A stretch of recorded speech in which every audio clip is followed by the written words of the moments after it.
नमस्कार शेतकरी मित्रांनो, स्वागत आहे तुमचं आपल्या आणखी एका नव्या व्हिडिओमध्ये। तर आज आपण आपल्या या व्हिडिओमध्ये जाऊन घेणार आहोत की ढेमसा याची लागवड आणि याची फवारणी सगळं नियोजन कसं करायचं आहे। तर आजच्या व्हिडिओमध्ये आपण जाणून घेऊया। तर व्हिडिओ शेवटपर्यंत नक्की बघा आणि व्हिडिओ आवडल्यास तर चॅनलला सबस्क्राईब आणि लाईक करा। तर चला व्हिडिओ सुरू करू। सर्वप्रथम आता लागवडीची पद्धत तर जवळपास सर्वांना माहीतच आहे। लागवड कशी करायची कशी नाही। आपली ड्रीप पाथरून घ्यायची वावरामध्ये। आमच्या इकडे ठिबक म्हणतात, तुमच्या इकडे ड्रीप कोणीकडे काही म्हणत असतील। ड्रीप पाथरून घ्यायची 3-3.5 फुटावर किंवा 4 फुटावर जास्तीत जास्त तुम्ही आथरू शकता। त्यानंतर ड्रीप जे आपले ठिबक आहे त्याचे जो पाणी पडायची जागा आहे त्या एका जागेवर एक बी टाकायचं आहे आपल्याला। हे पहा, माझी लागवड माझ्या शेतामध्ये आहे मी सध्या। तेही आमचा ढेमसा एवढाला झालेला आहे। त्याची लागवड आपल्याला कशी करायची तर एक ड्रीपवर एक बी टाकायची आहे आपल्याला, जागा न सोडता। त्यानंतर त्याला 5-6 दिवस लागतात निघायला।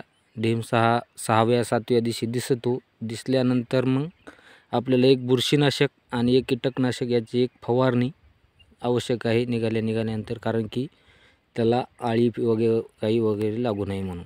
त्याच्यानंतर कोणते जे आपल्याला औषध जे आपल्याला चांगलं वाटेल ते औषध घ्यायचं आहे। औषध घेतल्यानंतर आता तुम्ही हे आमचा फळ बघू शकता कसा आहे कसा नाही। हे पूर्ण फळ ढेमसाचं आहे, बघू शकता तुम्ही।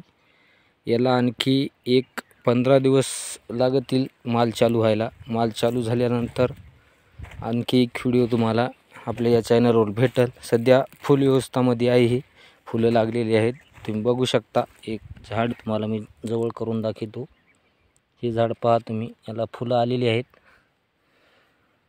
फुलं लागली की लईत लई 8 ते 10 दिवसामध्ये याचा माल तयार होतो। माल तयार झाले की आपल्याला मार्केटला न्यायला, आता हे यल इतका लांब झालेला आहे, 1 हातभर यल लांब झालेला आहे, पाहू शकता तुम्ही इतका यल झालेला आहे याचा। तर याची लागवड आम्ही थोडी आबक केली कारण की रान रिकामं होतं, कापसाच्या रानामध्ये लागवड केलेली आहे। तर याची लागवड करते वेळेस आम्हाला या 10 तारखेला याला लागवड करून 1 महिना झालेला आहे। ही थंडी होती त्याच्यामुळं जास्त हे असे यल हे झालेले नाहीत। पण आता जी लागवड करसाल तुम्ही ढेमसाची, आताची लागवड अशी नंबर 1 ची लागवड होते, कारण की ढेमसा हा पदार्थ असा आहे की त्याला उन्हामध्ये जास्त तो येतो। उन्हामध्ये आल्यानंतर त्याची शक्ती जी आहे ती वाढण्याची शक्ती आहे ती जास्त राहते। त्याच्यामुळे तुम्ही मार्च महिन्यामध्ये कधी पण लावायचा असेल ढेमसा तर मार्च महिन्यामध्ये लावू शकता। तर बघू शकता हे असं आहे आमचं ढेमसं। जर काही ढेमशाबद्दल तुम्हाला काही माहिती हवी असेल तर तुम्ही कमेंटमध्ये कळवू शकता। तोपर्यंत धन्यवाद। जय हिंद, वंदे मातरम।